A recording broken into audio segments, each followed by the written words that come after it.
Hey everybody, welcome back to the channel. So here I bought the Pittsburgh motorcycle wheel balancing stand. There's some on Amazon and stuff, and I don't know. I have a local Harbor Freight, so I figured why not support my local place for once. So this is 58738. Obviously Harbor Freight plays the number game all the time, but it says it works with 10-inch wide and 28-inch diameter wheels. This is how it comes. Oh, it's secure. Yeah, some tape there. Get a knife. Well, found a razor blade. Live dangerously here.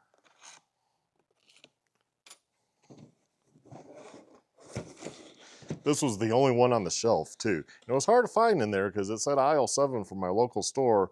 And I'd asked the lady, and she goes, well, it could be also in aisle 8. Like, what? Okay.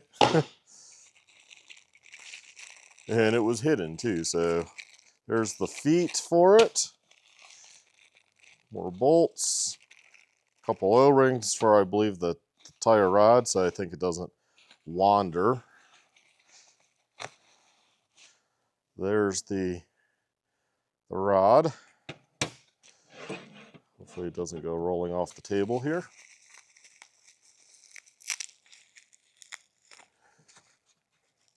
Okay, so a razor blade is needed to open this up. And here's the ends for the bars, the cones.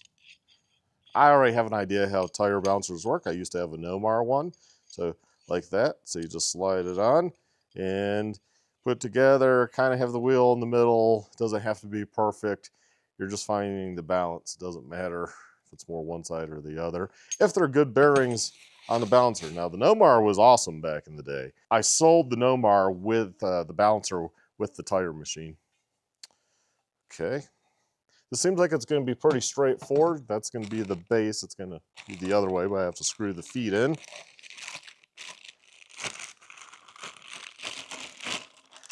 This is going to be one of the sides. That's probably what the bolts are going to be for.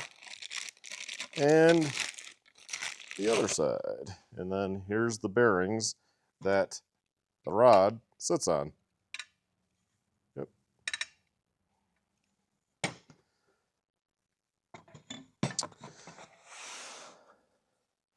So because it's pretty self-explanatory and it has a level. I kind of like that. The Nomar never had a level, but I mean, honestly, it doesn't have to be perfect. All the street bikes the reason I had one before is because I had a Yamaha FC1 in 2001, and I rode a lot, so I went through tires quite a bit. So I balanced my own tires and installed my own tires. So there's the feet. Very, very cheap feet. Here's the level.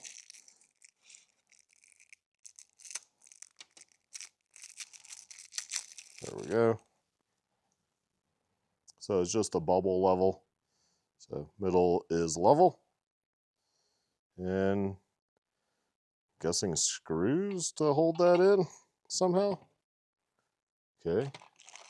Oh yeah, there are very, very small screws with nuts on the back. Okay, so I don't want to lose those. Okay. We got the O-rings. So what the O-rings do is they go on and it just stops it from wandering outside. But you're not really spinning this at any rate of speed. So it really doesn't matter. And they give you two, I guess, for both sides, but then it means you have to take that one on and off all the time. That would be annoying. Here's the feet. The feet all look the same. Like I said, the feet feel very, very cheap. Yep, they just spin in there. Okay. Now, some of the ones on Amazon, the bolts go through the base plate, and it looks like wing nuts, and you can more easily change. So I already see that this is kind of a pain, but honestly, once you have it on a surface, yeah, at least they're easy to spin. So that stops it from rocking. Is it level? I don't know. So we'll move that. Oh my God, that is minute. So there's 3 of these. So you got, it's so small and I have such bad eyes now. I think it's just a Phillips in that. And a baby little nut and a washer. Oh my God. Okay, this is probably going to be the most pain in the butt part of this whole thing.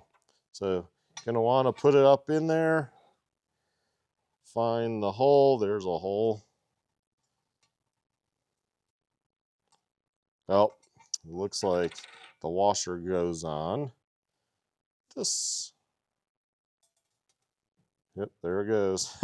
I'm going to lose it, man. That thing is so small. Okay, that's a little ridiculous. Just make this so it snaps into here, you know, with some things. Boop, snaps in, call it good. In fact, then they could just have it in. Providing all these extra screws, and if something's lost in shipment, oh my God. This, yeah, this. Yep, like I said, this is going to be the biggest pain in the butt.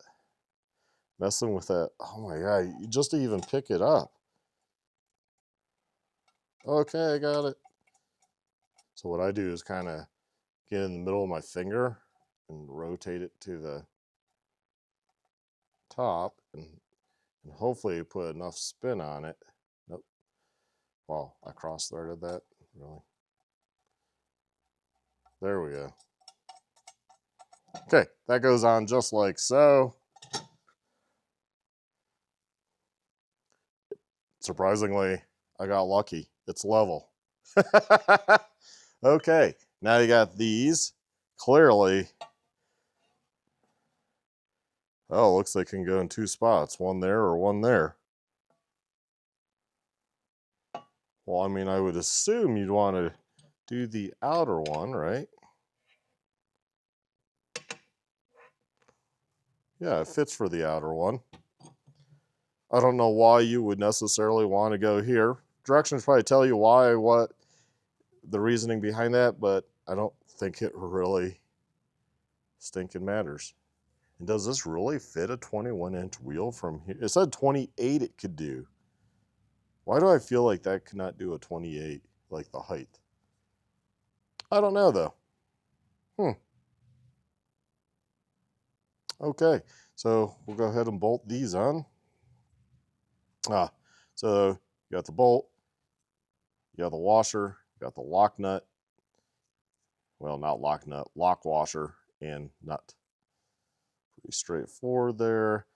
So washer on the top. Yeah, they should have just gave lock nuts. I know, it's Harbor Freight. I'm nitpicking, but after tax, it was $50. It wasn't like it was much cheaper than ones on Amazon. Now, it does feel like pretty heavy-duty steel for the base. Oop, see, and I'm already even putting in the wrong spot there. I want it there. I want it, might as well be as wide as possible.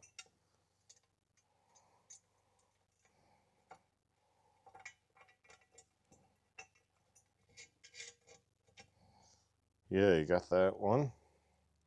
I'll tighten these up after the video, but just to get it all together and give you a sense of like this is how it all goes together.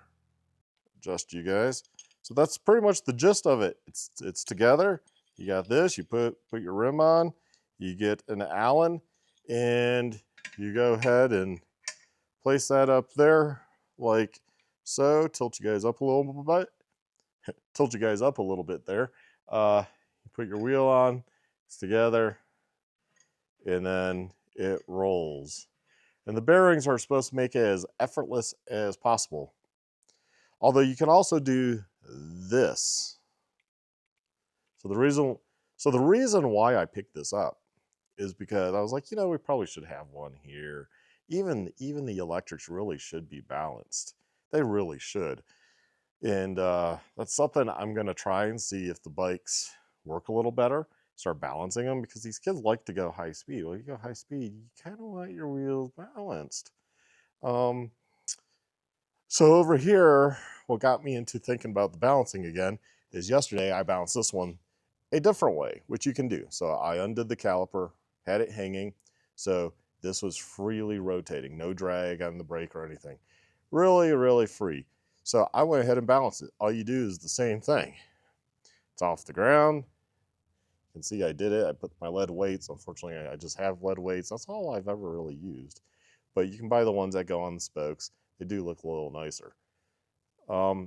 And I balanced it so this, no matter where you go in the rotation, it stays. Now, of course, there's a little drag, so that's why you need either your pads out or just the caliper off. It was easy enough to zip this off, have it hang, and then this rotated freely. Freely enough that it will be good enough for riding. Yeah, I mean, it's not like I'm trying to hit 200 miles an hour, right? Going 80, 90, even 100. It's going to be fine. In fact, I've done street bikes like that before, and I've hit 155 miles an hour, and they were fine. However, the balancer just makes it a little bit better because as long as this rotates freely, hence the good bearings and what have you, they're probably not the best bearings, but decent bearings that this rotates on, that it will give you a good precise weight, you know, where your heaviest is at on the bottom. Then you put your weights on the top, and then you move it around and see if it moves. I'll do a whole video on that, but that's why I picked this up. Can't go wrong with a cheap balancer. I mean, the sky's the limit. I kind of was looking at the Nomars again. It seems like they went through the roof. Like mine was all the bells and whistles when I got it 20, 30 years ago, I guess, 25 years ago. And now, like for that same one, they want like $400 with all the goodies. I'm like, God, I guess I should have kept mine because I think at the time it was like a couple $100 with all the goodies. I'm like, there's no way I'm paying $400. And of course, there's so many different ones now, and I understand the principle. It doesn't have to be really, really precise. Precise enough for dirt bikes, e-motos, even street bikes is amazing. I mean, if you're trying to hit high speeds, I mean, what do you think a dealer does? Dealer ain't doing anything special. They're doing the same damn thing.